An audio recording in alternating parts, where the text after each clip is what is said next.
বাচ্চা নাম তার তালহা।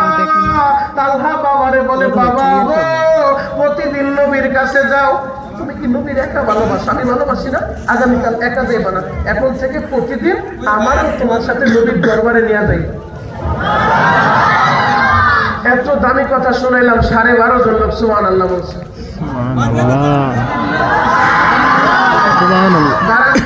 এবার যদি বলি সুবহানাল্লাহর আওয়াজ হবে?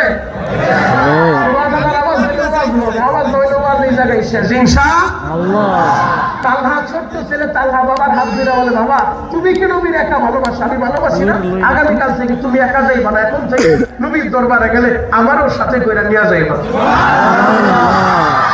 বাবা বলে, ঠিক আছে নিয়ে যাইবো। নবীর দরবারে নিয়ে গেছে। নবী আমার ফজরের নামাজের পরে সাহাবায়ে কেরামের অভিমুখ হয়ে কিছু নসিহত করতেন। আজকে কিছুক্ষণ পর যদি আমি দোয়া কইরা দিই, সবাই তো যে যার মতো চইলা যাইবেন, বাড়িওয়ালারা বাড়িতে চইলা যাইব, ফ্যাক্টরিওয়ালারা ফ্যাক্টরিতে চইলা যাইব, আর যার যার কর্মে ব্যস্ত হয়ে যাইব।